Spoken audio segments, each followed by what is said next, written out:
We hope you enjoy listening to the historic gathering of the Wallora community, a 2-day event recorded in 2015 called The Yarn.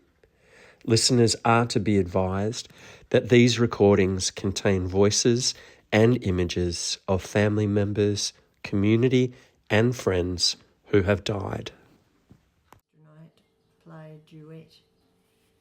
What did you have? An amateur hour. Oh, sorry. Yeah, where different ones either danced or sung or played a guitar or did something, And that was another money-raising thing, because then you'd vote for... You voted for them, you put a penny or so much in for each vote. And do you remember the Hockleys? Yep. Because they nearly always won, because their uncles would always vote for them, and they'd seem to raise the most money. Where did the Hockleys live? Just in the next street. Waranook Street. Yeah, in Waranook Street, And they worked, I remember the name, but... Harold's in the SES, SEC. SEC, sorry. SEC, yes. He was in the SEC, and Joyce used to work in Ford's shop. And they taught tap dancing to a lot of the younger ones. And Harold was in the... what else was Harold in? He was in lots of things. Can't remember. He was in the army. I think in those days it was a talk, everyone joined in everything. They did. They Yes, really not did. like today. Yeah. Trying to get blood out of a stone to get people to join in things today, isn't it? Heather and I were talking earlier today about the transition periods when people move from one stage in life to the next. Yeah. So from being a boy or a girl to becoming a young man or a young woman. Would the debutante have been seen very much as a presentation of the young woman or the young man stepping into the community I think so, probably. It was sort of to be the first. It was sort of traditionally to be the traditionally first to have time it you'd done, worn yes, a long evening gown. Yes. But talking about Harold Hockley, I can tell a lovely story about Harold. He was in the army, and Joyce had the first baby, Geraldine. Yep. And I was working over the hospital in the kitchen part then, before I went nursing. And he got compassionate leave to come home and see his baby. And of course over there, the sisters were all young in those days, and we were all young in the kitchen, you know.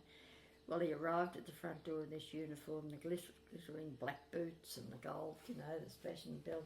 Well, he really was a nice-looking lad, nice looking chap. Well, he came and everyone was, oh, you know. So sister ushered him down to the. We put the new baby in with Joyce for the moment and shut the door. And, well, you should have seen him. He could only spend an hour. They only gave him this very little time. By the time he travelled home to see her, and he wanted to have a few minutes with his mum and dad. Well, when he came out, everyone's lying down the passage looking at this handsome soldier. I guess it was the first soldier we'd seen in uniform, to be honest. But he was really a nice-looking chap. I'll always remember that. And anyway, when he'd gone, we went back to Joyce, and she was in tears, you know. And one of the younger sisters, I can't remember her name now, but she said, you know, Mrs. Hockley, if you never want him, please let me know. Just gorgeous. Made Joyce laugh. That's what she said for the fun of it. But that was, I think, all of our experience, the first experience any of us had seen a full a soldier in full uniform. Yeah, sorry, Kathy, go on. No, that's all right. And we used to have pictures in the hall that's here now every Saturday. Any standout pictures that you remember? All I can remember is with my £4 that I'd earned my first wage, I shouted at my mum and dad, but it was to see a Western. I can't think what it was, and Mum hated the picture. And I thought, what a waste of money that was. But I can't remember other than any other movies, but they would have been, up with the times. Oh, yeah, they were the very good ones. Yeah. They kind of kept up a fair bit. Because Mr. Albert used to go to Arad, I know sometimes, whether he got trained in Arad how to produce the movies, but I know he used to go up there and then he was showing them in the hall. Oh, lots of stories about those picture nights. Go on. Tell us. Oh, we had the 4 Jecky boys. There used to be 4 brothers, and invariably there was Ian, and all those, Ian and invariably the Jenkies were always the last there and usually running a few minutes late. And the Jenky boys would walk in and there'd be a war cry, "Okay, start it up, the boys are here." It happened every night, it never missed. It was just a war cry at the end for them to come. And I also remember the night that King George died. The picture was going fine, and all of a sudden it just stopped dead and everyone said, "Oh, it's broken down." And the next minute this voice said, I can't remember, what number was King George that died? Oh, The 6th. It's Elizabeth's. Yeah, Elizabeth's father. It's the 6th. When he died, and this deep voice said, King, what did I say? King George the 6th has just passed away. And that was how we knew that King George had died. This, deep voice coming over, and then the picture went back on. Bright as button. What was your reaction to a monarch dying? Well, we all just kind of sat dumb, thinking, well, he's died, it was just so black at us, It was just, the picture stopped and then Steve Voice told us. I never took it in all the rest of the picture really that night because I was a little bit, at that stage, I kind of liked the royal family, really always followed everything in the paper, and I felt quite a little sick. I mean, it was just the shock of the way they put it. It was just so abrupt. Was it unexpected death too? Was it unexpected? Yes. It was. Oh, he was a very sick man. That's what I meant, Yeah, no, he because was a very everyone sick liked man. him. He was such a gentleman, wasn't he, in his own way? But, And that was at the old yeah, hall. the old hall. Yeah. Yeah, Oh, yes, this is all the old hall I'm talking Yeah, about, I was where the talking Yankees about arrived. the new one. Oh, sorry. Yeah, no, that's all right. But I do remember going to the movies now that you say that at the old hall. And Which was where again? next It's to gone. Womansley's. It was next to Woomsley, but it's gone. And I can remember going there. The hall's 'cause- gone, it was taken And away. I can remember one of my favourite movies was Lassie Come Home. Yeah. And after seeing that movie, I always wanted a Lassie dog. Did you get one? No. You heard who was down there at Yarn? Barry McDonald said about Miss Brichter. Well, she was connected to the old hall down there, not the new one, the one down there. And then we had pictures at the new hall Oh too. yes, but Yeah. it didn't last long, did it? At the new hall. Yeah, that's when I shouted Yeah. my mum to that one. And It didn't last 'cause terribly long in the new hall, did No. they? No. Well, not long. They had to get someone to it had come been and do open it, for didn't 3 they? years. We came in 59. It was opened in 56, wasn't it? Yeah. Yeah. They had to get someone always to come and do that, whereas Yes, down at the old yes. hall it was just a routine that these people came and did it. This chap came and did it, I think. And did the advent of television really change the way that the community got together? Were people more likely to stay indoors because they had their own Well, I entertainment? think it was such a new thing they did, didn't they? Well, I mean, everything new. You want to sit and look at it, and you go Yeah. at it like you get square eyeballs every time you finish looking at the things. Nowadays, I can't stand it. No, it's a novelty when TV. I can remember when Mum and Dad got the TV. I think just before the 1956 Olympic Games. But I don't, and it was a while though when I was married. It was a while before we could afford TV. Yeah, we didn't have TV at home there for a long time either. So I hear that there are stories of people kind of sitting around gramophones and radios and pianos. Is that kind of part of your earlier we life? did. Yeah. We all You had made old your own gramophones. entertainment. Hmm? You made your own Oh, entertainment. definitely. Gramophones used I to can have remember when I was young, about 10, having to wind up the old gramophone. Oh, yeah. I Just had like one of a those. record. Mm. Yeah. Had one of those. Yeah. And then I was going to say later on in life when I was married to buy a house in those days we had to borrow $6,000 that was an enormous amount of money. That was in 63 to buy a house, and I could only afford a 2-bedroom one at the time. And then when the children were born, I was a stay-at-home mum, and our wage was $150 a week, and it was hard to cope because you had to pay the house off every 3 months at $90. So it was a struggle.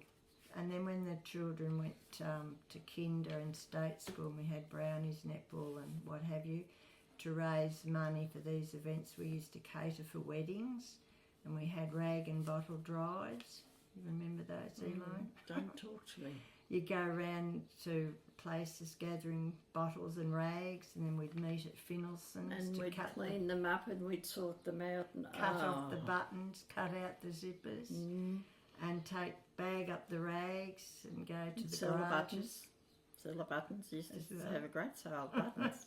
and sell the rags to the garages. We did that for guides for a long time. We did. And then we used to have car trials. Do you remember those? Yep. So, Were you both guide leaders? Elaine was. You were a guide leader? Yes, okay, I've got that off pat. Wanda Robertson, Mrs. Vern Robertson, started in 1960, and she was there. I went in about 1970, I think, and started to learn it, and Mrs. Robertson had resigned from being a leader, and she was then our guide commissioner. And Robin Tully and Judy Barrett were taking it in charge of it at that stage. And during my training, both of them got engaged, and at the end, they both got married. So I took it over in 72 as a guide leader and stayed for 15 years. And then Robin, Tully? no, Heather Theales Theales. took it on, and I think it folded up about 2 years later than what I can remember. Your daughter was in there when I was there. Hmm? Your daughter was in there when I was there, Yes, she guide was. leader. Yes, she was a go guide. Yeah. Yes. Well, Margaret would have been with Yeah, you yes, too. Margaret. Mm. Kathy can be very proud of her daughter. She was the only one that ever got a Queen Guide in Wallora. Or Baden Powell. Baden Powell Baden was, but Powell, it was still yes. a Queen Guide. Yeah. What did that entail? A lot of camping. A lot and of work for Kathy. And the leaders too. They used to, well, you have a lot of commitments to and all the different badges, so you can qualify for it. You had to work for your badges, didn't you? Oh, yes, Yes, very badges, hard. you had to get the badges. And you I mean, used to when put you on hear, your when you used to hear, it used to make me mad when the boy got the Scout, you know, Queen Scout. It was wonderful. But us poor old guides, we just kind of battled along. And it was a great honour when Mark went ahead and got the Queen Guide, because as I said, you call it Baden Powell, but it was, I mean, it's both. Yeah. But yeah, so that was very, very good. And we had a couple of incidents after, I think our 21st, we got her back to light the candles, and then Yes. they had that other thing, and we got her back to put our flag up, I think, because she was the only Queen Guide we had, so. Yes. Yeah, I was. I hope you don't mind me asking these questions and interject. It's so interesting. It's such interesting conversation. So, I'm really interested to know about how it was for women at that time. You know, for independent women, or just generally. I mean, I know that there's been a lot of shifts, but what was the town like in that kind of way? Rights for women, fair rights for women, or equality. We did. We weren't wanting to be But I think independent. all mothers, they didn't work. No.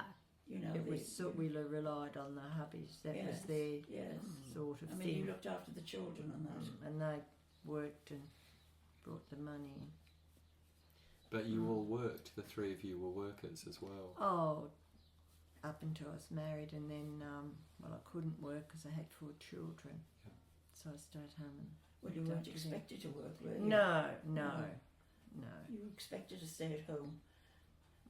And was I that think satisfactory? The children Is were that lovely, we because thought when nothing. the children came home from school, they used to tell you things, and you were always home when they came home from school. Nowadays, you never know what's happening. We, And I don't think it helps the children, no. quite honestly. But that's my view. I'm sticking to it. good for you? I think we still, Well, we still never held thought, our own though, didn't we we? never worked for thought of everything. going to work. No. Our job, as I might call it in those days, was more or less to stay home to mind the children. Bake More or and pick the garden and do all the vegetables and do all the washing and oh God, when I think of it now. I can't join We're- this because I worked right through because I had mum at home. Oh yes. When I had Tim, I still kept working because mum was there, and Well, Robin being the doctor, I mean, he was never home. No. You know, he was always on call 24 hours a day. Even though you were at home doing all your home duties, did you still get involved in outside Oh yeah, events and things though with you? Oh yeah, we had to, didn't we? Had to keep the schools and that going. Well, you'd go to parents' club and You if had they'd parents' have a clubs stall, and then you'd have to work at the footy. Well, they still do that now. Yeah, If we you, still do that. you know, if you had a child playing netball or basketball, you'd have to take a turn of selling the hot dogs and dim Things like sums that. and whatever. It's the same now. They're still And doing that, aren't they? which I They're still used to doing hate. that. Yeah, well, that's still the same because you've See, still Kinder, we worked. You know, you Well, I started was as president president, of Kinder. the first president. I've been president of so many blooming things I can't. Well, I was trying to think the other day when Leanne went to Kinder, it'd have to be nearly 40 years ago, of whether it was 20 cents or 50 cents.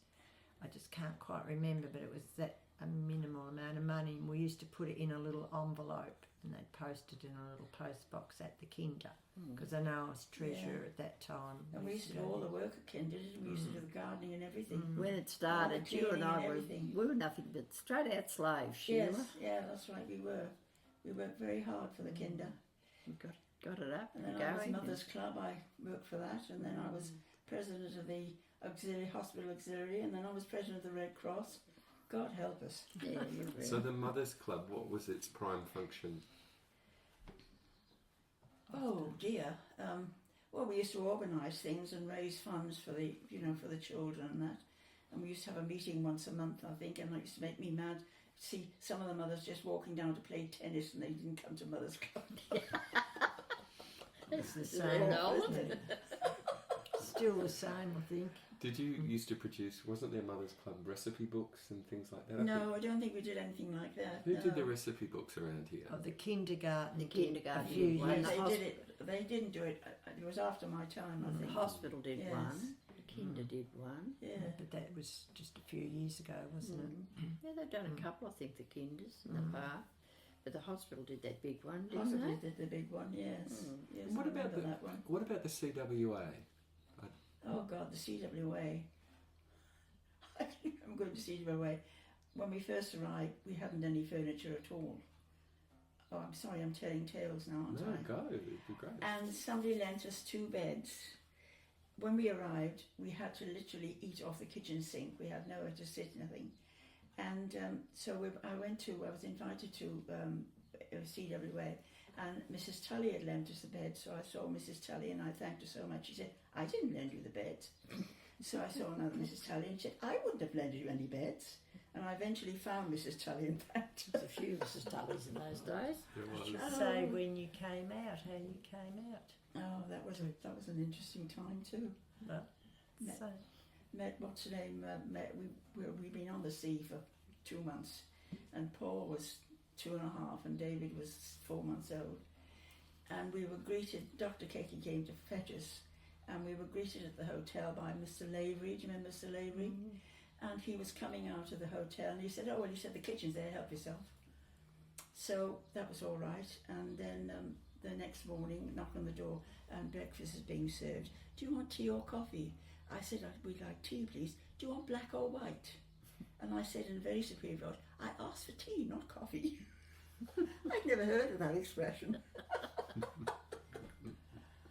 Oh, and then we moved up to... You learned, didn't you?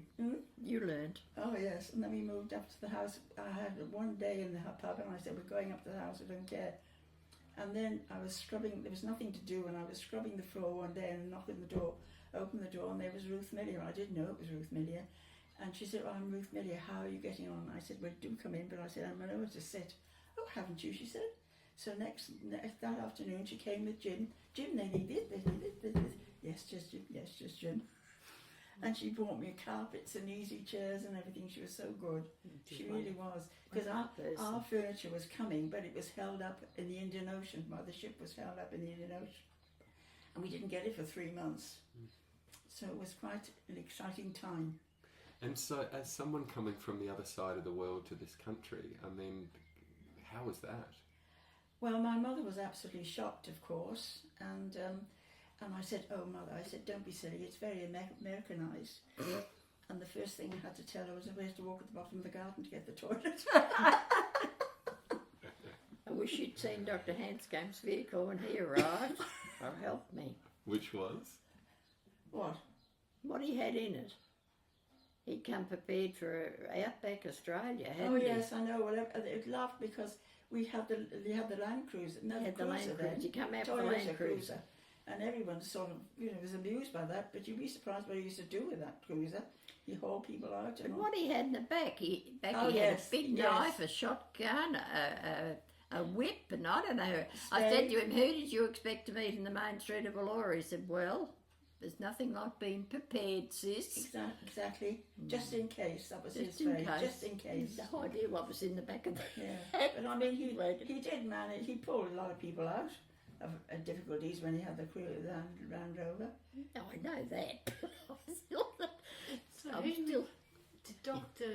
Keki recruit Dr. Handscome? Is that how it happened? Well, we were working in England, but he couldn't get a proper job in England. He kept applying for jobs and he couldn't get any. And then Dr. Keki advertised and we said, oh, we'll try it. And we met him. But of course I couldn't travel because I couldn't travel until David was 4 months old. So that was interesting too, travelling on that ship with all the other people. It was $10, £10. Were you a £10 palm? £10 palm, yes, yes. And how did the Australians make you feel when you were here, when you arrived? Oh, very nice. I mean, they thought we were, very strange, I think. No. Just took a little while to get used to it. Anyway. I got used to you very quickly, but your husband was a bit harder to get used to. Yes, and he was always known as the singing doctor. I remember. I was going to say that. I can Yes, still. He used to do. He had a diddly. It was. Stick his head out there, he can sing. Yes, always humming. And I can remember once, years ago now, when after Mother died, I had her ring altered and I went to a jeweller's in Melbourne, in Collins Street, and he wasn't with me when I went there, and when I came to collect it, he was with me, and I said, oh, this is my husband, Dr. Handscome. Oh, the singing doctor, he said. I said, there, your famous reason. I remember him well. And what are your recollections, Mrs. Conboy, on Mr. Handscome? Dr. Handscome. Because you work together as well at times. I don't have any bad recollections of Dr. Handscome whatsoever. No. Don't think we ever had any different words. He was very... sometimes he'd be a bit exasperating, couldn't he, with his timing? And Yes. He thought, and I know I used to get up in the morning to get the children to school, Yeah. and he used to lie in bed. I know. And because he didn't have to be at the surgery at 9:30, and then he used to go in to have his bath, and the bath used to be full. And I used to say to him, if you cough, I said, we're going to have water flowing all over the bathroom floor. And I used to say, I'll put an electric charge in the bed and an electric charge to get him up. She was a bit slow. But then he sometimes, used to but work no. late at night, you Yeah, know. of course they did. Nothing to cut. They rang up at 2 o'clock in the morning to go to Glen Thompson or Lake Bowler or somewhere, you know. No, he adjusted very quickly, I thought. Yes, You know, yes. it was a bit... Sometimes I think he thought our ways were a bit odd, but he was... no, never had any problems at all, to be honest. And of course working they with do, Dr. I Handscome. mean, with doctors these days, they do nothing but write scripts out. Whereas It with was us, different then, they did everything. yeah. He did the x-rays and plastering and operations and took his own blood and, you know, everything like that. Well, they don't do it these days. And assisted Sir did, Edward. He did my wrist when I fell off the monkey bars at school. Straight down to Dr. Handscome. Yeah. No, he was it very good with his x-rays and his broken bones. He was excellent with broken bones. Oh Robin. yes, He was really, yes. And was a many good- a time he's had to fix up a gate when somebody's had an accident, fix up a gate as a stretcher and things like that. And he always used fencing wire in his plaster. There was something that I noticed at the Yarn. I think that because there had been a history recording on Dr. Keki, that people maybe didn't go towards that conversation around recollections and memories of Dr. Keki as well. So could we have a little bit of a chat about him? He was a fair bugger, I'm supposed to say. Children got on. Didn't get on with Dr. Keki very well. I don't. I worked with him, as I said, for 33 years. I worked up there, and I think the main thing you had to realise that Dr. Keki was a doctor, and what he said went. You didn't query anything, No. did you? No. When I first went there to work, he had this little talk to me, you know, that he wanted to know what happened in the surgery, and that was it. It was very much a privacy thing, which I learned very quickly. And also that he was in charge and you didn't argue with him, and I soon learned that very quickly, and I got on all right. But, you know, he was, in his own way, a very, very good family doctor. Yes. And, I mean, if you came for an exam, you got an exam, a thorough exam. I mean, when you look back now, I think, you know, you go into hospital, they come in, they pick your chart up at the bottom of the bed and they look at it, and how, you know, might say a few words to you, then they wash their hands or that stuff and they walk out. There's no handing on now. You don't put a hand on a patient. And in those days, I always thought that was the most important thing, that you got through to your patient by a personal touch, just by touching their arm or their hand. Well, Sheila, you know, you were a nurse. Yeah. Well, he relied touch. on Robin an awful lot too, especially towards the end. And even if there was something wrong in the house, Dr. Keki used to ring Robin up to go and fix it. Yeah. No, he was like that. Yeah. You worked for him and that was it. But I still think deep down that he respected us in his own way. Yes. He had a funny way of that, Yeah. but he was... And of course, sometimes- Weary Dunlop used to come and operate, and Robin used to be his anaesthetist. And he was twice a lovely person too. Twice Yeah, he was a lovely person. He I really did was fantastic. I helped him operate. I thought that was fun. A couple of times Shirley didn't come, Yes, Shirley Hart. and I was the latest was out the- of theatre. I was only Yeah. just out there, not only home, and I'd done a bit of theatre. And Shirley was a tiny little thing. She was a She was a little.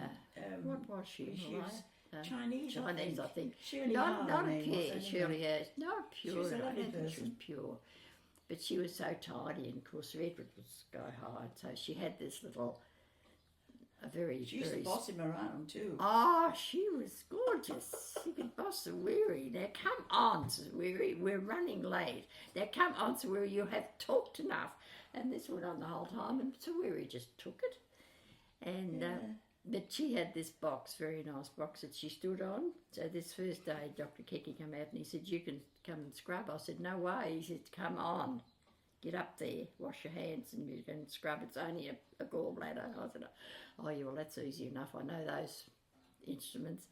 So I got up there, and I think Dunce was there that day, and she said, "Okay, here's your box." So I stood on Shirley's box. I had to too, because Sir Edward always raised the Yes. operating theatre to his, you know, up here to his where he was. But no, that was an experience. I did that twice. It's very odd to think we'd scrub. I said to Dr. Handscome, "We're pretty good. We've worked with Sir Weary." He said, "Oh, sis, get with it." I said, "Well, we are." But no, he was a very easy man to work with, Sir Weary. Yes, He and never I can remember fussed. once he flew in, didn't he, and landed in the paddock. Yep. And then he was very tall, and this plane was very small. And when he was going off, I thought, how the heck's he going to fold into that plane? I don't know. Amazing, yes. He drove the awfulest old car, Oh, didn't yes, and he went like a bat out of hell, too. he? Yeah. So He was didn't. his connection to Keki that he came to Wallora, No. or he just happened upon No, Wallora? Keck just met him through the war, Okay. Yes. and had a lot to do with, you know, different things, and they used to just talk, and I think that was how it worked. And It you was had just a you kind always of a had friendship. drinks afterwards, and I can remember being roped into drinks one day, and dear, what's her name, Millia? Oh, what's his name? Wilfred. Hmm? Wilfred Spencer. No, Spencer Millia had sent this very special bottle of wine. Well, I wasn't a red wine drinker. It tasted like vinegar to me. Well, Dad told me the story that there was a period of time when wine in Australia was virtually unheard of as well. Like there was not, like you go to the bottle shop or to the pubs nowadays, and there's every Yes. wine imaginable. But there was was there claret, and there No, was... no. Yes, There claret were and two there was sorts of white wine, that was it, Yeah. yes. Yeah. And I can remember when they put tax on wine, and I came home from this was when I was working at the surgery, and I came home from the surgery and I found 3 boxes of wine sitting on the veranda. Robin had ordered them. He hasn't got a clue because he didn't drink himself. He hasn't got a clue what he had. And last year, my son-in-law was there and he said, come on, he said, we're going to have a look through all this wine. Half of it we had to throw out because we never used it. Mm.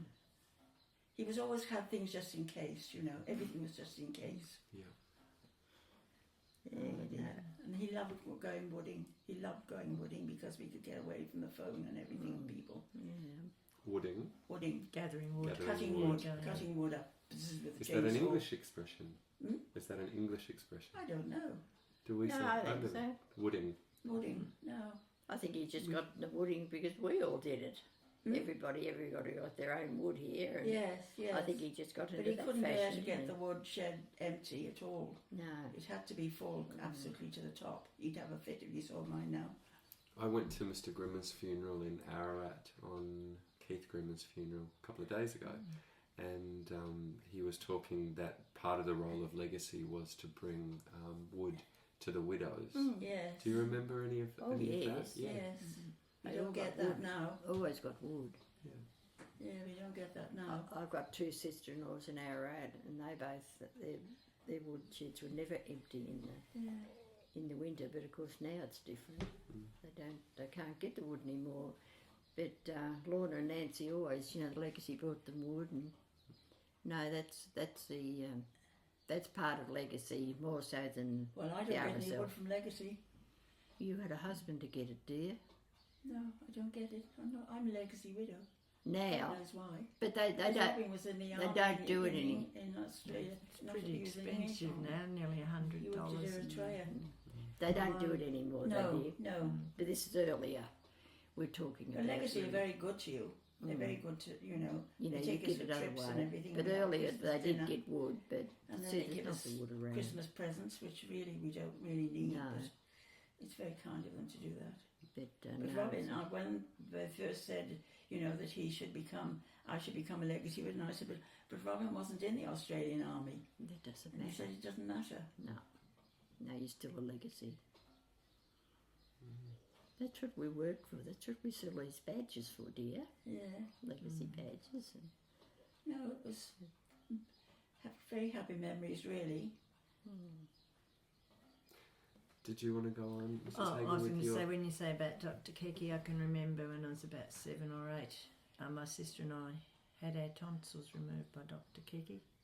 And then my 4 children I had with Dr. Kiki in Melora. But they don't have that anymore. Now I was only going to mention one time with John Wright when he used to work at the railway on night shift. If there, what do you call them, Haley's Comet or that, he'd always know because he'd be working at, you know, midnight or whatever, and he'd give us a ring. About 3 or 4 of us, about 2 or 3 o'clock in the morning, and we'd go round to Bev's house to watch Haley's Comet or whatever it was. Yeah. We'll see now that it's all But he closed down. hated losing. And I can remember when my mother-in-law was here, we used to play bridge, and of course I was a hopeless bridge player. And he used to say to me, what do you do that for? What do you do that for? And I said, look, we're not playing for sheep stations, you know.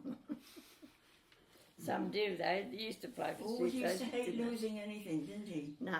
But No, do you know, I've still got his golf clubs that he gave us years and years ago, and I've still got them, and they'd be antique. Very now, old. aren't they? They Even probably his still bag. gone now. Yeah. Yeah, no, Keck hated losing in any sport. Somebody played with him in tennis, and they said by the time they finished, they were a nervous wreck. Yes. He was so, Well, you he know. was a shocker, he really was. Yeah, no, and that way he had to win. He always had to win things. I always think of the night we held the. Did you go to the special meeting to get Meals on Wheels in Melora? I can't remember if I went There to was a that or very not. big public meeting in the hall. Oh, We I wanted don't Meals on remember Wheels. that. Yeah. And I don't know if I can tell you the story or not. Anyway, we had this big meeting. And I had his ashes scattered on Mount William, so every time I go past Mount William I say hi. That's a beautiful place. And that's where I'm going to be scattered. Yes, I'm going to be scattered up there. I can't bear cemeteries. Yeah. I think they're dreadful places, I'm sorry. So that's what we decided. Much better. And other, if you could have anyone here at this kitchen table now, who would you have? Well, my next door neighbour, Mrs. Jewell, was a darling person, wasn't she? She was wonderful, and she used to help me an awful lot when I first came. And of course, I had so many animals, and when we went away, she used to look after all my animals because it was known as Handscome Zoo. Very embarrassing, but and people, the preschool used to come and visit me once a term to see what I got. The police, did you say? Hmm? The police, did you say? No, the preschool. Oh, the The preschool. preschool used to come and see all the animals we had. I had enough of them, my God. People used to bring me, I can remember one day, a knock on the door, and this rather inebriated gentleman came and he said, I've just found this in the main street, and he presented a little swan to me. Wow. And I had Fred for quite a long time. And first of all, I used to put him in the bath and he used to swim. And then he got his head under the water. And then when his whole body came under the water, I thought, no, I won't have him bath anymore. So I got the children's wading pool out and put that with him. And one of the cats we had, one of the many cats we had, George, he was very friendly, very protective towards the swan. And I've got a photograph of the two of them in the kitchen eating a dish of surprise peas together. And a dog came in one day, and the cat flew at the dog because he thought it was going to hurt the swan. Wow. And then one day the swan took off, I didn't clip its wing, flew the house 3 times, and must say thank you very much, and I'm going, and I never saw him again. Amazing, isn't it? Wonderful. Yeah. And Mrs. Conboy, someone that you would have back at the table. Well, I'm been a bit selfish, and my brother Bob. Pardon me. In our family, there's 5 of us, and Mum miscued somewhere because between 4 of them there was 5 years. Between Bob and I, there was only 3. And I don't know, Bob and I just kind of were always there. Yeah. And I find myself quite, I mean, Bob's been gone now for about 19 years. He died at 60 with cancer. And even now some days I think, Bob, where are you? You know, it's just I don't know, it was just that connection. The others are all much older. As I said, I had 1 sister and 3 brothers. Yeah. And see, Mary, my sister, was 14 years older than me with that 5 years business. What was your maiden name? Sorry. Jacoby. Jacoby, that's right. Yep. Derek was always lived here. He was on the SEC. And the other 2 boys are now out. Mary was Mrs. Reed, who was Val's first husband was my nephew, you see. So that's when I was talking about the fire and coming here. No, so Bob and I are always that close. But I don't know. I have a lot of friends, but I just don't know. I just like Bob back occasionally. I don't know. Yeah. It was silly, but it was just that connection between us because I think. And do you remember years ago when we first came here, we had to put the billy on the gate, and Mr. Reed used to come down and fill it with milk for us every day. And then when he gave up, we used to have to go out to the farm and have it. Now all the fuss they make about this milk these days, you can't drink this milk because it hasn't been treated and everything, is just ridiculous when you think of what we used to do, and we're still here. I went many times with Reedy out. Reedy was my brother. Yeah. My brother-in-law, you see. And we used to go out. Albert's had the milk farm just this side of Edgilly. It was Herb Albert, and we used to go out there and pick the milk up in these big tank things, Yeah. and then we'd deliver it round the town. I used to go quite often with him, very early in the mornings, but.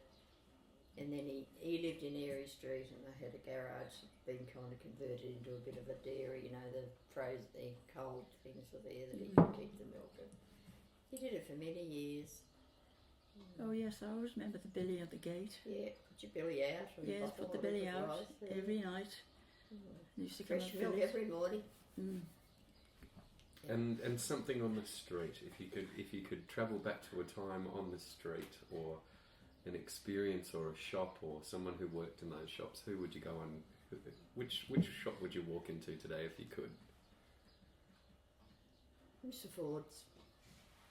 Harry Ford. Harry Ford. Yes, he was You could get marvellous. everything you wanted there. And if you didn't have it, he'd get He'd it get for it. you, no Incredible. problem. And they He used to used to come have- down. They used to Hopkins and Ford used to take it in turns to come and get your order. You They used to come up drapery to the one house and side. get your order, and they used to deliver it. You wouldn't have. It was drapery one side, and you know, Groceries and things. Groceries the other side. groceries. Yes. What I'm trying to say, but on the drapery side, you wanted a button or a piece of lace, and if you didn't have it in the shop, you'd Yeah. have it out You the get back. it. You get it. And It they was always amazing. had such lovely. Oh, Mr. Ritchie used to work there. Vern Robbie, Yeah, Fern Joyce Robbie. Hockley, Yes. and then Bernard Byron came, I think. Oh, yeah. I don't remember who else. Miss Gordon, Madge Gordon used to live there. Yes. Yes, there she for did. She years. did. Yes. Yeah. And probably the second person I'd have at my thing probably would have been Madge Gordon. I'd been friends with her for years. She was a lot older than I was. Yeah. I looked after her mother for many, many years, months and months and months. Yeah, no, I reckon before the shop that I'd go back to. Yes, probably. It was a really, really old-fashioned shop, wasn't it? But Mr. Ford was such an old Yes. gentleman. He Yes. was lovely. And I loved his wife. She was lovely. Yeah. Yes. She used to sit out on the veranda. Yeah, Lita. no? Lita, wasn't it? Lita. Yes.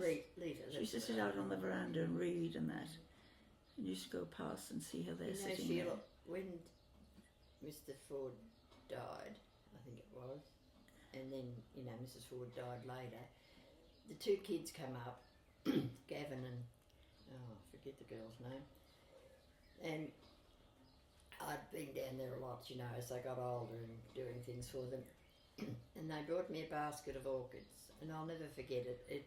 It didn't have a lot of orchids in it, but they were all different ones. Yes. And I know I had it there, and I reckon I had it for 3 months. Yeah. I was, you know, there was a note on the bottom to spray them every so often, and that was all you did. And they were just so beautiful. The kids Yeah. brought up, you know, memory. And I really did, I reckon it must have been 3 months those orchids lasted. They were Yeah. just beautiful. Not a lot, just about 5, you Yes, know, yeah. in this basket. But all different colours and beautiful one. It's amazing how flowers will last, isn't it? Sometimes, and other times they go so quickly. What happened to Ford's store?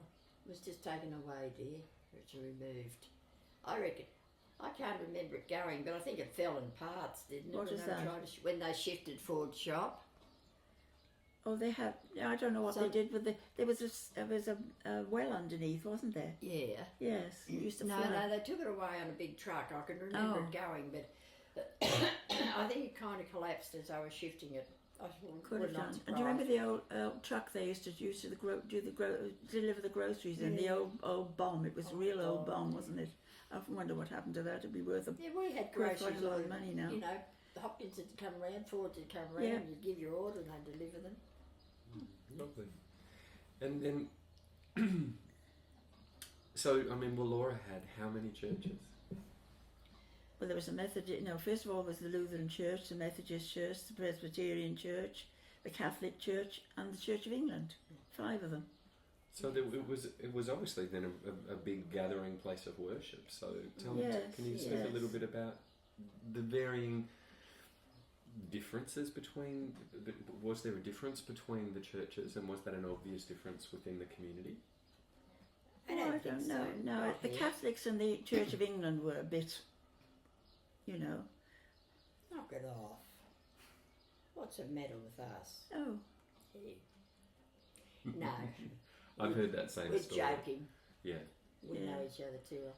the No, I Lutherans don't kept to think- themselves, though, didn't they? Hmm? The Lutherans were kept to Oh themselves. yes, they were always a kind of a separate Yes. church, but always lovely people. They weren't, you know, but No, they just kind no. of had their own.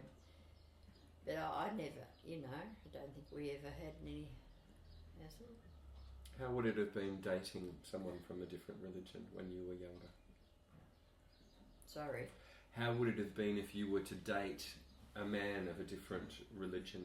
Well, I think that happened a lot in Melora, but with the Catholics and different. But I think they just worked it out among themselves. I Yeah. don't think there was ever any. I don't know because I wasn't in that No, era. I don't. You know, like Margaret Childers, for instance. Now, I mean, she stayed, but Roy never went. Mm. If you know what I mean. I think people, for most families in those days, just worked it among themselves. There was no definite. Or you're not going to. No absolute because- division No, between I them. don't No, think so. no, except the Lutherans. I think they were, and of course the Catholics. Well, always at home the Catholics and the the Church of England were just like Well, that. Well, it's the same now. I mean, our Yes. church is just as high as Catholics now. Yeah. There's no difference. In I that. can remember when Bob Rose first came, and I was painting in the kitchen of the vicarage, and it was Wilfred Millier. Wilfred Millier brought him and introduced him, and he said, "Oh, of course, I am High Church, and I like to have incense." And so I said, "Well, that's not a good idea." He said, "It's very good for the carpet." I said, "Well, why don't you swing mothballs instead?" Classic. So I Yeah. was having a conversation the other day, and was also at Mr. Grimmer's funeral, and they said someone was recounting a time where if you were from a different church, you didn't go inside the church of another religion, and that if you went to a funeral, you would actually wait outside if you were not. Say if it was a Oh, I Church of see, England yes. funeral, then the Catholics would wait outside, and Yes. vice versa. People did not go. Oh no. But no, they he would didn't. never No, go they into- didn't go. To a certain But at home, you extent, see, we had. I mean, at home, all the churches had graveyards, and you were buried in the graveyard of the church. I mean, as I said, Llandaff Cathedral has got a huge graveyard. We also we had that up here, didn't we? Yes. I mean, you had this and that. Now you can be buried anywhere. I mean, I think it's true because I thought, well, if you're dead, you don't quarrel with anybody, do No, you? of course you don't. And I mean, when you look at your lawn or your lawn cemetery or your ashes, Yeah. I mean, everybody's in there. There's Yeah. no difference in religion where you go. And I can remember during the war when we were very badly blitzed, and the landmine fell in the old churchyard of the cathedral. Well, we had a wonderful time. We used to go around picking up all the bones, didn't we? No, I don't. And now, I mean, okay, you get married in the Catholic Church and the other minister comes too, so there's nothing. No. And I don't know, I just think all that was just a lot of hooey that went on because I don't think it's necessary. I mean, you believe in your religion Yeah. but I've never really noticed anything like that. Well, about it I'm ever. definitely. I it's don't think about anything. religion these days. I just go my own way, Mm. and I mean, I do things for people, and I don't think about it. And But But- I've never, to my knowledge, noticed anything very definite in law about religion. As you say, you have your own little way. That's only natural. In the Catholics, their own with the same Lutherans, the same. And then you will look at Uniting Church and Methodist. I mean, they were separate, but now they're together. And yeah. what the And I think that some of the churches in the English, the Church of England, are getting very high church. Oh, they are. I admit that, dear. I admit that. The last one not to admit that. I remember the first time I went there, But I've- and there was a new idea that you had to turn round and shake hands with people. I thought, God help us, what are we doing this for? I do. At seniors, we were having a discussion one day, and it got a little bit heated, and I was sitting there, and just some time back now, and I said, "Well, I think we're going to make a new rule at this meeting," and they all looked at me, "What?" And I said, "From now on, no politicians and no religion." Religion, yes, they always say And that. if they start now, someone says, "Hey," and it's good. Because Well, you know, I've always you said can get that. into a halt at that, Yeah. can't you? They can go on and on and on. And but as soon as someone starts it now, somebody else will say, no politicians, no religions, and it's an even. I think it's wise to have things like It's very sad when you think of all the churches now they haven't got any leaders, have they really? No. When you look in Melora, I mean the Lutherans, I don't know how many they have. The Catholic Church is gone. Yes. There's nobody in the Church of England. There's about 4 or 5, I think, Elsie said, regulars. And Judy said the Uniting Church is getting very similar. Yes. Only sometimes 6 or 7 or 8. Mm. And the Catholic Church, when it was going, Mm. it was only once a month and they'd have about 30. Mm. And I said to Val one day, you can't tell me you've got 30. It was when it first started, having it once a month. And she laughed. No, she said they come from Wycliffe, they come from Bollock if they're not having church and that. And even some come down to Mowrat because their house suits better. So it's just, but it's sad to think that because we always think, well, Catholics had more than anybody in the town. Well, And now it's closed. I can remember when I was nursing in the military hospital, I was attending to a patient one day doing a dressing, and a little old boy had come in, and the Catholic priest, said to him, he said, I'm so sorry, Father. He said, I can't give any money this week. He said, because I'm in hospital and my wife needs all the money. He said, the church comes before anything else. And I thought, you bugger you. Oh, no, I don't. And my mother, when we were, during the war, we were very badly rationed. And she used to go to the butcher's and get our one joint a week for the week, meal for the week. And she used to be furious because the Catholic Church used to get their pork and everything, and she used to be absolutely furious with them. Did you notice during the 40s, during the war here, was food short here at all in Wallora? Was it difficult to get Food. food No. or anything really? Oh No. gosh, So nothing like Sheila's No, experience? we had a roast on Sunday, cold on Monday, warmed up Tuesday, made into a sort of shepherd's pie on Wednesday. Thursday, I don't know what we had, and the fish man came round on Friday, and I can't remember what we had on Saturday. Soup bones probably. And we had dried eggs. You couldn't get eggs. We had dried eggs. Oh no, They no, were we never ghastly. had any shortage of food here. No. I think there were tickets going around at one stage, but Oh, we had rationing, and No, everything was rationed. The clothes were rationed. The sweets were rationed. see, at that stage we were living up during night. Mum was looking.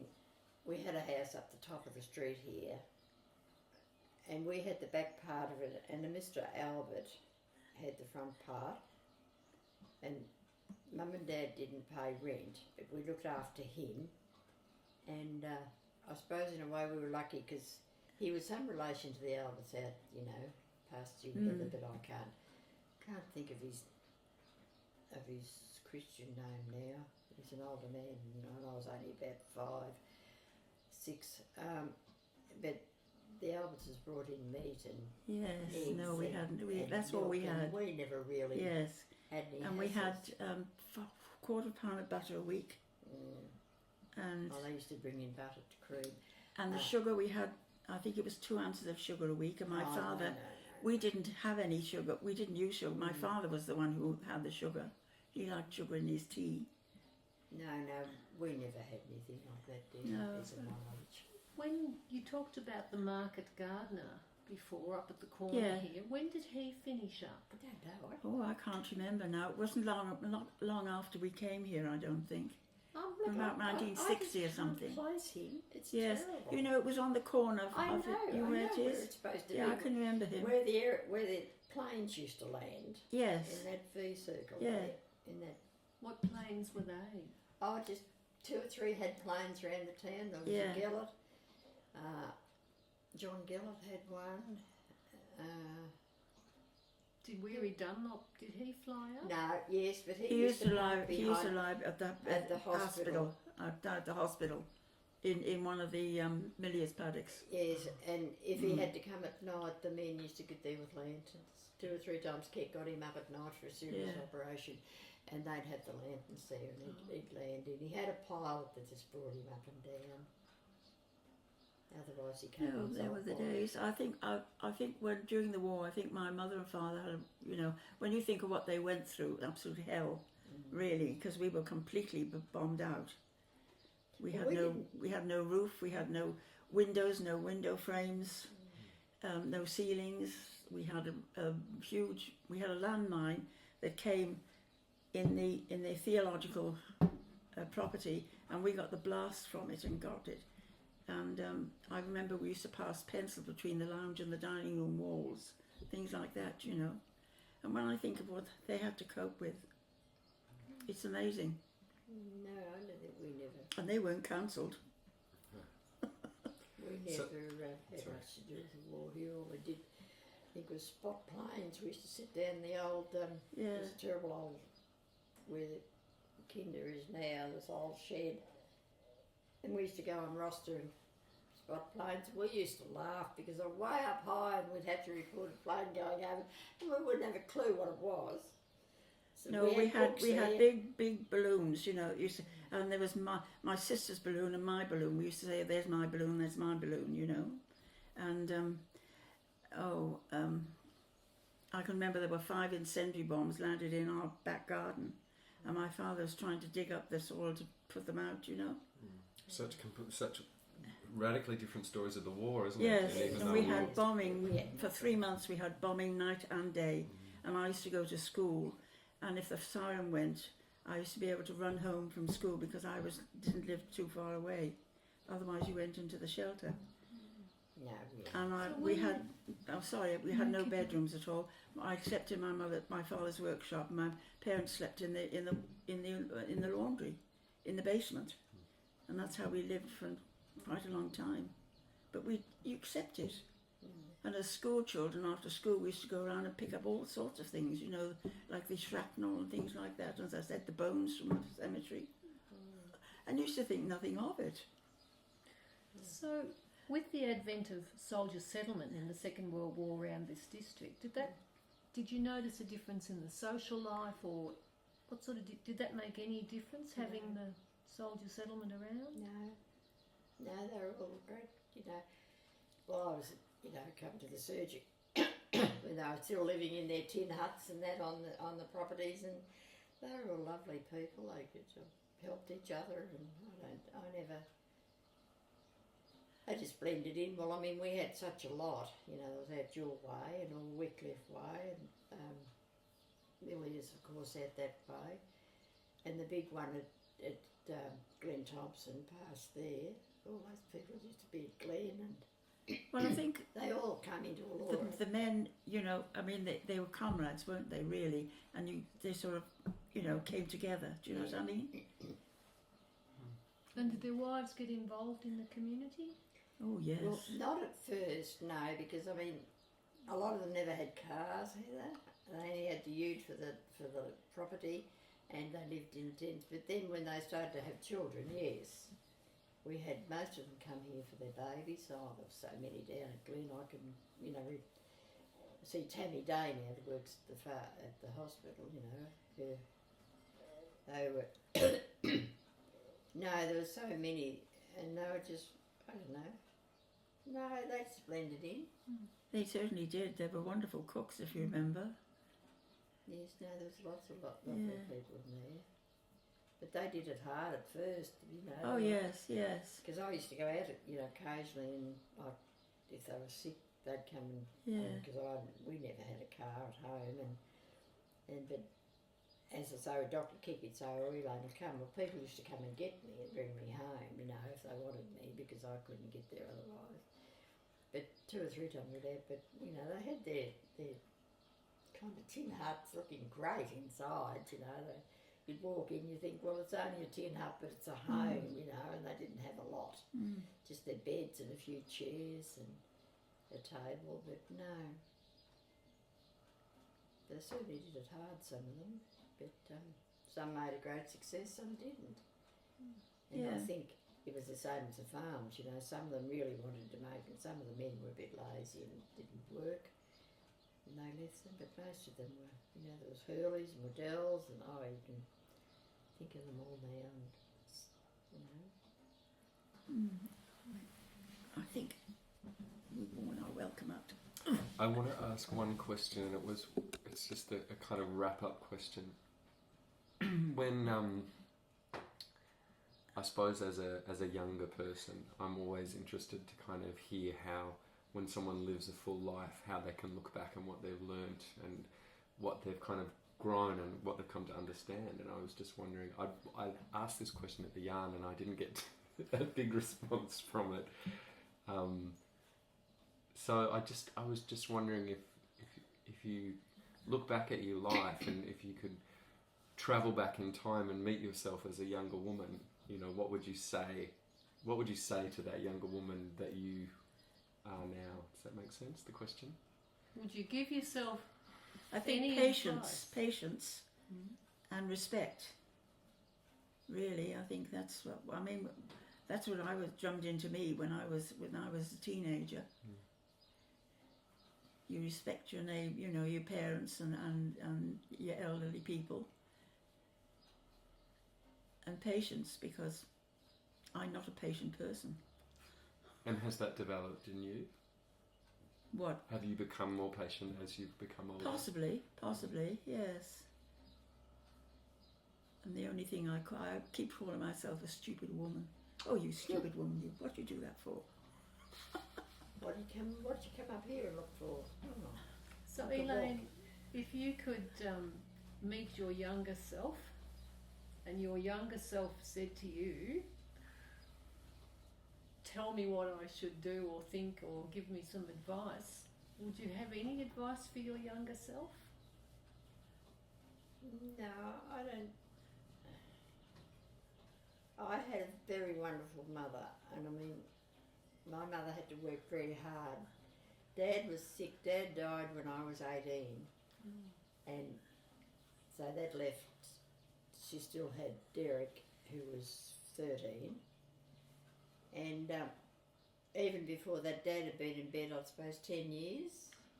Probably now, when you look at him, I could have had cancer. You know, in those days, it may not have been picked up. He had this chest problem, and I mean, Mum was just so great, and she taught me to be, I don't know, just think of other people all the time, and I don't really think that I could change anything in my life, if you know what I mean, because I never really, we never had much, but I never went without anything, if you understand, because Mum always had that love there for us, and the time, and she taught me right from the beginning how to do things and look after myself, and you know, at 8 or 9 she had me ironing, and she used to go out and bring home all this pile of ironing, but no, it was just I suppose in a way it was a hard life, but a happy life, and I just think if young ones nowadays, they don't stop and think enough,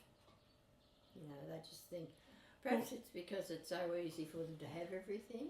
I think in those days too, we coped. Do you know what I mean? Well, yeah, there was nothing of this business where you've got to be counselled or anything like that. It's just ridiculous. But we had to, Sheila. Most of us had to. I know, exactly, we had to. But I mean, I think you're turning into a nation of wimps these days because everyone is counselled. Because there's a tragedy and they've got to be counselled. And I think it's just stupid. Get on with your life, I say. Yeah, that's true too. And we had to. So today is Friday the 6th of November 2015, and we've been talking with Mrs Conboy and Mrs Handscome, and it's been Heather and Luke, and we're just very grateful for this opportunity to spend this time with you both, and Kath, even though that she's gone, it's been wonderful to hear your stories, and you know, there's some real gold that we've recorded here, and I'm sure that this will be greatly appreciated by lots of people. We've enjoyed it, haven't we? Oh yes. And aren't you glad you came? I've told a whole lot of lies. Don't let a good story get in the way of the truth, isn't that right? I think it's the other way around. Don't let the truth. So I think that we were just discussing meals. You were starting to talk about meals on Wheels, yeah. Big I meeting in the always remember this meeting. It was fantastic. So we had this big meeting, and we had two members of our two local men were in the Shire of Arra. It was the Shire of Arra then, not the rural city. And they came down. So we thought, oh God, you know, this is going to be good. They'll put us in. We'll get our Meals on Wheels. So Dr. Kiki and Reverend Peter Scott and Mr. Coots were the ringleaders. So we sat up there and we held the meeting, and it came up, and the two shy gentlemen were there. Can I say it? Mr. Flemings and Mr. Holmes. And Mr. Coots approached them. He was kind of the speaker. Dr. Kiki had spoken to him about it, and he said, I'd love to come over, Cyril, he said, and help with this. So Mr. Coots took over and, you know, told them what we wanted. That we wanted Meals on Wheels in Wallora. There was a need for it, and the hospital were quite happy to cook. And we'd have to form, you know, a club and get the containers and organise the drivers and all this. So it went on and on and on, Mr. Coots, and anyway, finally they asked the Shire their opinion, and the Shire men said, no, sorry, the Shire's not prepared to do this. We have discussed it and we're not prepared to take this on. You will need to form a club of your own. Well, there was dead silence in the hall, and then all of a sudden there was an explosion, you know, why not, blah, blah, blah. But anyway, it went on, and they just said no, it was definitely a no-no. So on the spot, they decided that they would form a committee of some kind. So they formed Meals on Wheels. That it had to have a name. So we wanted Meals on Wheels, so that was no good. So they played around with it again, and I think it might have been Mr. Fleming suggested perhaps the senior citizens could be formed.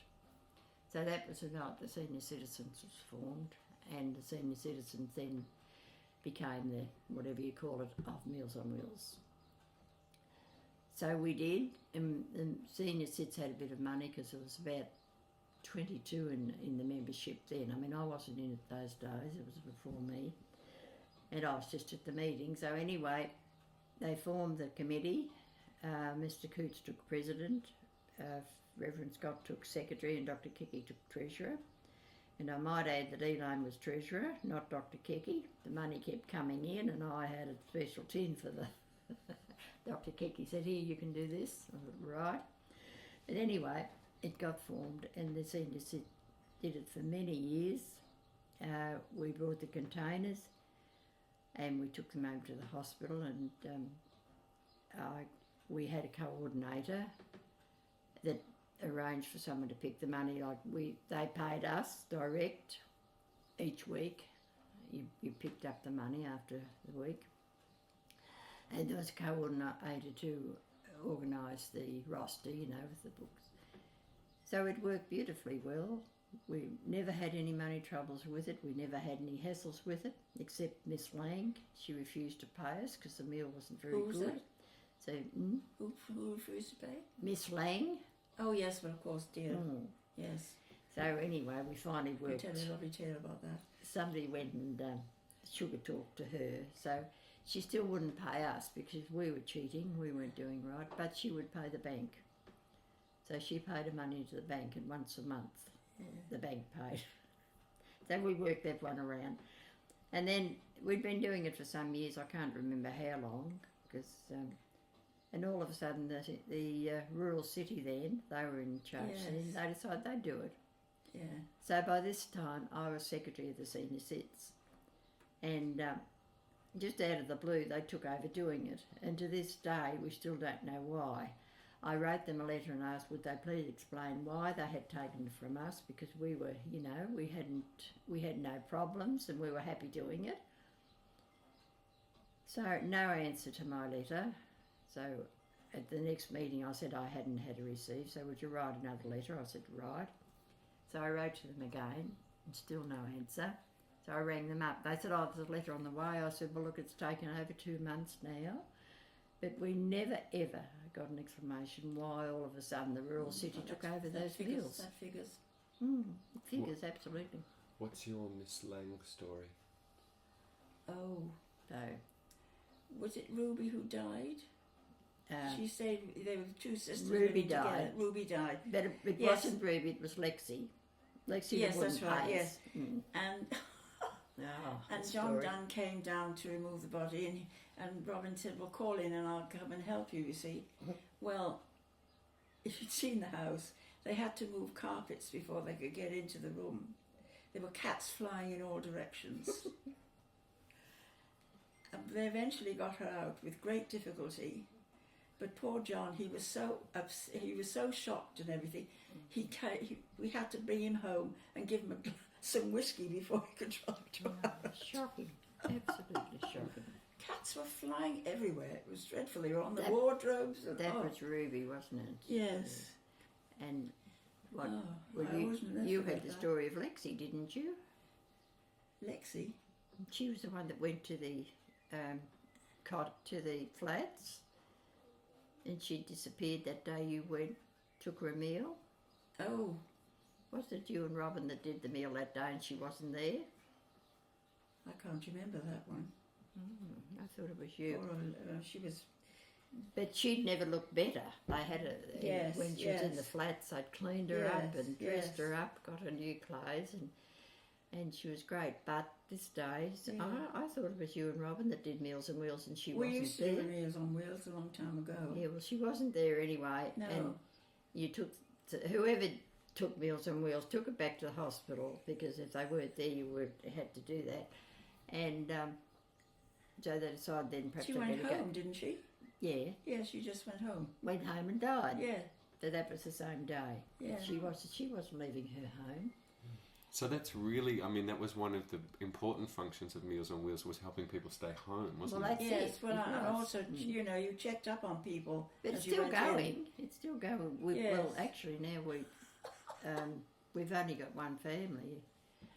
I had to have Meals on Wheels when I had my operation on my back, and I was in bed, flat on my back for about 6 weeks or more, wasn't it? 2 months.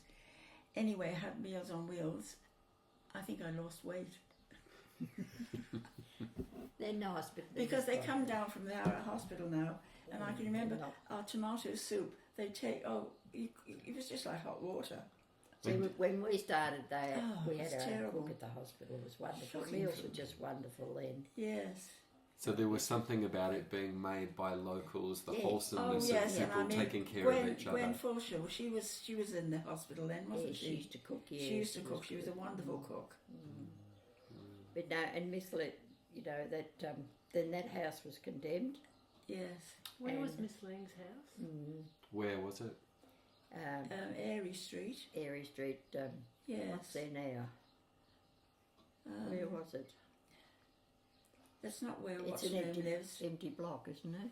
It might be an empty block, or it would be, Where the bus is?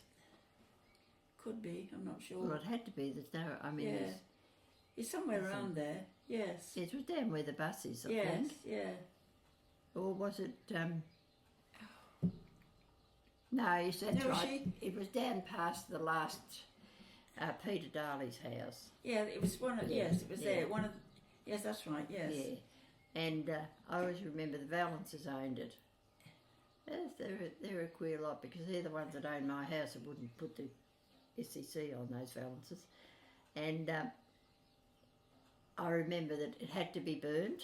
Yes. That was the thing. And Norm Reed, he was the captain of the fire brigade, and he was a nervous wreck. He said, he came in here and he said, God, he was my nephew. He said, God, Auntie Elaine, he said, I don't want to do this. He said, I've got to burn a house. I said, you'll be right, just get round there.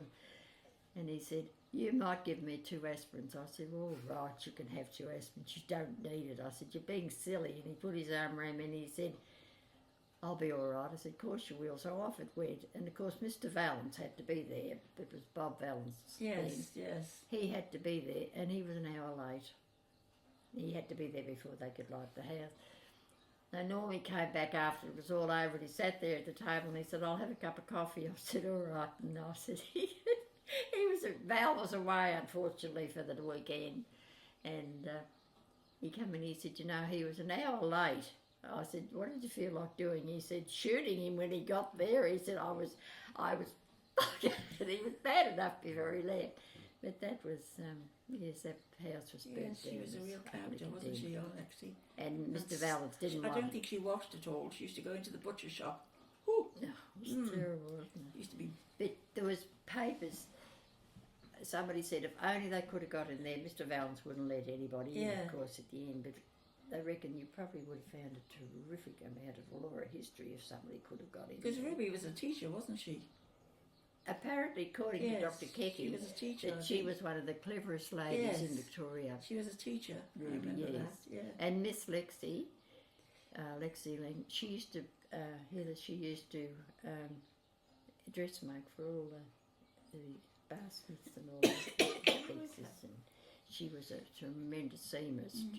But of course, at the end, she was hopeless. But We had some real characters, didn't we? I mean, what was the name of Miss? Was it the one who used to drive, and she used to watch out when she was driving because she used to go left instead of right and things like that.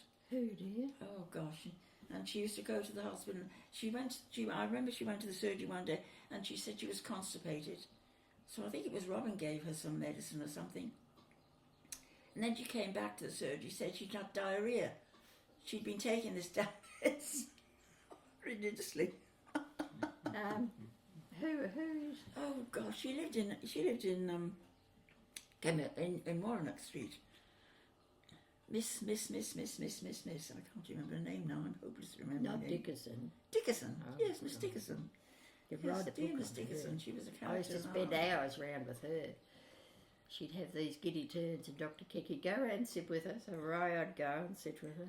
She's a dear old thing. Oh, She's she just was, so yes, lonely. but she drove the car, and you look out when she was yeah, on the you're road. quite right about that. You never She knew was where just- she was going to go. She was just so lonely, poor old girl. Yeah. You've both played, such a remarkable role in the community, and I know that when we were speaking at the Yarn, I mean, you're seeing people at the beginning as nurses, and there's people Yes. kind of working, and you're also seeing people at the end. And I was wondering if you would talk a little bit about how death has been and how that transition has gone here within your roles as both nurses and within the community. I don't know. Because I wasn't really involved until Dr. Kecky retired. And he retired in the October. And we started in November, didn't we? Yeah. And the old bugger, he used to accuse Robin for pinching his patients all the time. He was dreadful to Robin. Oh, he should have stopped when That's why, more or less, I think. And I mean, he should have retired years. I mean, they carried him for quite a number of years, didn't they, really? Robin used, things he used to do. Oh, See, I was a bit Poor old naughty thing. leaving him when I did, but I thought if I retired, he would. yes. But, no. Because I was, And I can the end remember was getting a when little you bit of- when you left the surgery and you wanted something, and I said, well, I had to learn how to do the surgery because I hadn't done it, and I said, well, I'll come up and help you. But see, when And after the week was over, and I thought he might pay me, and he didn't, and I said, don't I get any wages for all the work I've done for you today, this week? Oh, I suppose so. now he's, how do you mean with that? I suppose what it is now is that if I look at the start of life and the end of life, there's Yeah. been such a big changes and differences that have gone on. So I mean, mostly, Yes. there would have been a time here where people died at home, and that was very normal. Oh, yes, and yes. that would have been very much a part of the way that the community experienced death and Yes. how families experienced Well, you death. see, they didn't have travelling in those days. Also, I mean, they didn't have the ambulances, and you didn't have the facilities facilities, in the yeah. hospitals and that for them, did you? Really? I was giving you a look. You're talking about people dying at home. I did 51 last offices while I was at Dr. Kecky's. Now, in other words, I went to people and they died in their own home 51 times. And that was Dr. Kecky. He would say, he'd come round to me here and he'd say, now, Mrs. So-and-so's not well, she'll probably die tonight. Do you feel like going round? And he knew darn well I would never say no. And sometimes I used to go, perhaps I'd be weekend with them, and stay over most of the weekend, come home perhaps, and because as I said, my mother was living with, my mother had to live with me. I had no choice, she wasn't well, and she would cope here, and Tim, he always said to me, Nan brought me up more than you did, which was true. He was always here for her. No, but that was the way it was done here then. There was no district nurses, and if they didn't want to leave home, Dr. Keck would say, that's all right, you can stay home. Yeah. and that was the way it was. Yeah. And did that seem like quite a sacred role to take, to be Yes. kind of with people at that point? Absolutely. I always felt that it was, I don't know whether I was a bit funny, but I can go back to my nursing days. I didn't like surgery. I loved the medical. I loved the old people. I always did. I did. I don't know. I just liked the older people. I always felt that they gave you a respect that, I don't know, you could kind of bond with them or something. Well, it might have just been me, but I could bond with old people. I always have, and I always, you know. I think the outlook on nursing in those days was different too to what it is now. I mean, they sort of depended on you, didn't they? Yes, really? they did. Yes. And you kind of depended on Yes, them. yes. You know, there was such, you could have such fun with the older people. Yeah. Whereas I felt that, you know, There's I some don't know. tragic cases. It's We hard had to a tragic explain, case, a little boy who died literally on our kitchen table. And unfortunately, the parents were with us, and I had to keep doing CPR. We got the ambulance, and we took him to Ballarat. And all the way we did CPR on him, but it was no good. He was only 11. But the worst thing was, Bob Rose was our vicar at the time, and I'd gone to the church to do the flowers. And I said to him, I'm not coming to church, I've got a quarrel with God. And he said, oh, what's the problem? And I said, well, this child died very tragically. And I said, you know, we worked with him for over an hour. And he said, oh, well, he said, the sins of the fathers have been visited on the children. And I nearly threw the water over him. What a terrible thing to say. No, it's, And thank God he died. it's very... He died quite suddenly. So that was his curse. It's just... no, I used to feel it... It's hard to explain, but an honour that you could do that. You know, give them that last comfort at home. Yeah. It never... But they don't, I mean, these days they don't, do they? I mean, they don't stay at home really, do they? No, that's right, they don't. Well, those days they did. Yeah. That's the point. There wasn't... we only had the hospital here. Yes. And it wasn't... Was there a morgue or is there a morgue at the hospital? No. No, So there's no good. place where No, a body could no. be. no. So were funerals different, do you think, in those days to perhaps now? Was there a different feeling and thought about how funerals were conducted and who Definitely. went and Definitely. all the sorts of things that happened afterwards? Yeah.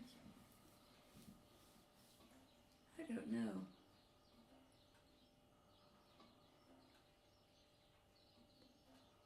It's difficult, really. I think in the older days there was not quite as much, how can I put this? Well, in the olden days, of course, you didn't have the advance of medicines you've got now. No. You know, I mean, there was no penicillin, nothing like that. And I mean, when you think of the operations they do these days, and I've always said a surgeon is a wonderful person because he never knows what he's going to do until he opens a person up. No. And I can remember we had two surgeons in Bristol, and I was working at the theatre. It was Mr. Pocock and Mr. something or other. Anyway, would you mind asking Mr. Pocock to come and have a look at this? They're both operating at the same time. So he'd down tools and come into the theatre, and they discuss their patient, and then he'd go back again.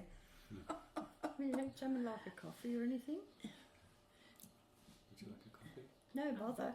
I'll just get past Sheila. Talking about penicillin, I wanted to say something about penicillin. Well, Laura was the second person, a patient in our hospital, was the second person that had penicillin in Victoria. Oh. And I was there when it came. I was in the kitchen working the kitchen part, so I was only 14 then. No, I'll get out, I'll go around. And it arrived at the front door in a big armoured car, big truck thing. Yeah. And the capsules were about that long, Sheila, and they were quite round like that, and they had a tiny So is little that bit. about a foot long? Yeah. You ever seen one? No, this isn't a visual thing, and I watched you do your hands like that. No, So, yeah. don't be about that long. Yeah. and in the bottom it had a shade of white powder, and then it had this. It was in a little gold box thing. I know I kept mine for ages, but it fell apart finally. And there was a special syringe in there, sterile, and the water. So you had to take, and the matron of the hospital had to do it. And she had septicemia, this lass. She'd had septicemia, and then she was having a baby, and she delivered the baby, and septicemia flared up, and she nearly died. And Dr. Keki rang Melbourne, and she had to have penicillin twice a week, I think it was. I can't quite remember that. It just stinks where I am. But Terribly smelly. But that, when that armoured van pulled up at our front door over the hospital, it was a great excitement. Yeah. I can remember when they used to. Do you remember procaine penicillin?